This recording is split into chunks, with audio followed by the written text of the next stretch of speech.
What's going on, guys? Nathan here, bringing you some more Team Fortress 2, and today I'd like to talk to you about the most underrated engineer wrench, which I know you've already probably seen in the video, being, I'm not gonna hide it from you guys. So that is the Southern Hospitality, and I'll get into why it's underrated in a moment here, but first of all, please forgive me for this gameplay. I don't really have a lot of time to record this commentary, and I didn't have a lot of time to get gameplay for this, so I basically hopped onto Harvest really quick, because Harvest has some quick matches, and yeah, I basically just recorded my first game, and it actually was a very close game. I won't spoil the ending for you, but just know that it was pretty intense. So I was providing Overwatch for my team as engineer. Eventually we got like 1 or 2 more engineers, but anyway, so yeah, just kind of forgive me for this gameplay. It's not like amazing or anything because it's my first that I recorded, but I figured since it was pretty close, then that's pretty good.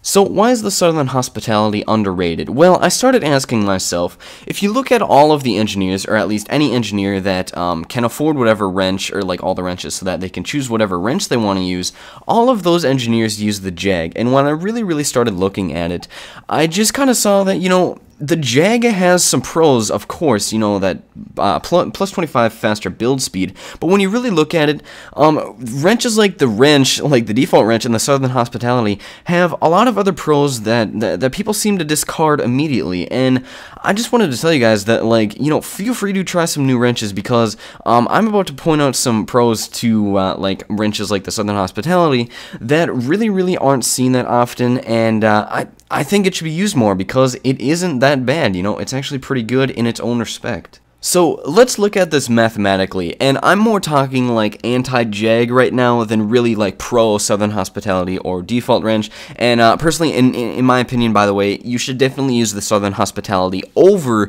the default wrench, because the bleed damage on the Southern Hospitality has so much more uses than just having the default wrench. But anyway, so if we look at this mathematically, right, so I actually looked at this video, and when I started building my own sentry with the Southern Hospitality, it took me 6 seconds to build a sentry. With the Jag, you have a 25% faster build rate. If you put that in a calculator, you do 0.75 times 6 equals 4.5, so it takes you 4.5 seconds to build a sentry.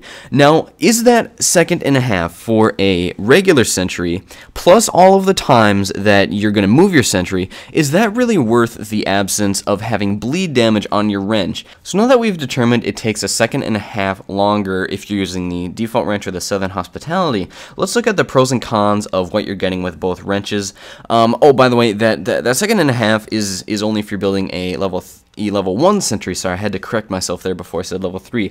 But with your level 3 sentry, you're obviously going to save a little bit more time, being I think it takes like a second or two longer to build a level 3 sentry, so you might be saving around 2 to 2.5 seconds with the Jag equipped. So if we look at the pros and cons, so with the Jag, your pro is that you have faster build speed, but you have to really look at it. Is 1.5 to 2 seconds of faster build time worth the pros that the Southern Hospitality can offer? And let's look at the bleed damage in itself. The bleed damage, first of all, has higher output damage. I could look this up, but I don't really have the time right now, but it does have higher output damage, being obviously in the stats enemies bleed when they get hit by it. With that also, you have spy checking. Spy checking is very useful, bleed damage is very useful for spy checking, because obviously the spy will leave a trail of blood wherever he goes, thus knowing that you can track him if he's cloaked, and you can also track him if he disguises as a teammate, and maybe somebody thinks that, a random teammate bleeding is kind of suspicious, so they maybe spy check him when they wouldn't normally. So you really have to look at that. Is that second and a half or two really worth the opposite pro of the Southern Hospitality? Now, really consider that 1.5 to 2 seconds. If you look at the percentage of time that your sentry is up versus when it's building, the time that it's building is so small of a fraction, or in terms of like a ratio, that number is so small compared to the number on the opposite side of the ratio on when it's up, and all of that time, you are not making use of whatever pro the Southern Hospitality may be giving you. However, there is the counter argument that the Southern Hospitality doesn't give you a pro in that time because you'd have to be meleeing somebody, which that is true, but think of the time that you wished you had maybe like bleed damage on your wrench if you are attacking a spy where it's a spy. So Another counter-argument could be made that you should be taking out your shotgun and shooting spies. Now, this is a completely valid argument, but there are some times when your melee is already out and you don't have time to switch to your primary, take aim, and shoot.